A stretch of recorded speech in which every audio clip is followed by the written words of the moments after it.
तर पुण्यामधल्या आजच्या अधिवेशनासाठी चंद्रकांत पाटील दाखल झालेत। आजच्या अधिवेशनामध्ये देवेंद्र फडणवीस आणि चंद्रकांत पाटील यांनी मराठा समाजासाठी काय केलं हे गावागावांमध्ये जाऊन सांगण्याचे कार्यकर्त्यांना निर्देश दिलेत। आजच्या अधिवेशनाबाबत चंद्रकांत पाटील यांच्याशी बातचीत केली आहे आमचे प्रतिनिधी राहुल कुलकर्णी यांनी। बघितलं या पुस्तकामध्ये तुम्ही आणि देवेंद्र फडणवीसांनी मराठा समाजासाठी जे काही काम केलंय त्याचे फार तपशील आहेत।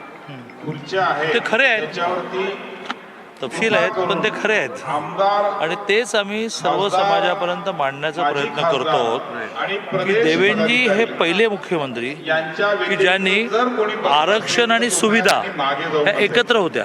ज्याला आरक्षण त्याला स्कॉलरशिप, ज्याला आरक्षण त्याला हॉस्टेल, त्या आरक्षण आणि सुविधा देवेंद्रजीने वेगळ्या केल्या। आरक्षण नाही ते मिळेल तोपर्यंत सुविधा, त्याच्यातून निम्मी फी 8 लाखाच्या आतल्या सगळ्यांची भरणी सुरू झाली। किंवा त्यांनी 2 शब्द वापरले, जे ओबीसीना ते मराठा। रिझर्वेशन देणं आमच्या हातामध्ये, कायदा करणं आहे, टिकवणं कोर्टाच्या हातामध्ये। काल बावनकुळे साहेबांची मुलाखत केली, त्यांना असं म्हणालो, कारण तुम्ही थेट बोलतात म्हणून, लोकसभेला अजित पवारांचा भारतीय जनता पार्टीला काहीही उपयोग झालेला नाही। That's a fact. विधानसभेला असं होऊ नये किंवा अशी तुमची धारणा तरी आहे का?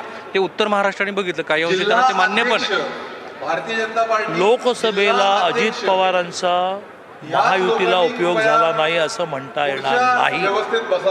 उदाहरण सांगतो की समजा पुण्याची सीट आम्ही 1,23,000च्या मार्जिनने जिंकलो। पुण्यामध्ये वर्षानुवर्ष राष्ट्रवादीची सत्ता राहील। त्या राष्ट्रवादीचं मनसेच्या राजसाहेबांचं आम्हाला कॉन्ट्रीब्युशन मिळालं नसतं तर एखाद्या 1,23,000चं मार्जिन नक्की कमी झालं असतं। आणि त्यामुळे आता शेवटी असं आहे की नेता एखादी गोष्ट मांडतो ती सगळीच्या सगळी खाली झिरपत नाही, ह्याला नेतृत्वाचा आणि पक्षाचा दोष नसतो।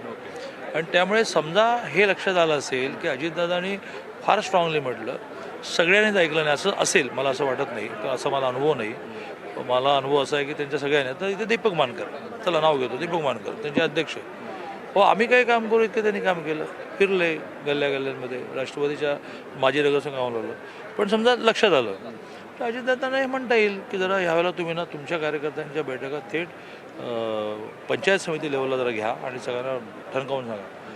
पण म्हणून त्यांचं लोकसभेला योगदान झालं नाही असं म्हणून महायुतीमध्ये गॅप निर्माण करणं हे बरोबर नाही। विधानसभेला विथ अजितदादा, विदाऊट अजितदादा, आता संघाचे जे आम्ही विधानसभा महायुती म्हणून एकत्रच लढवणार आहोत।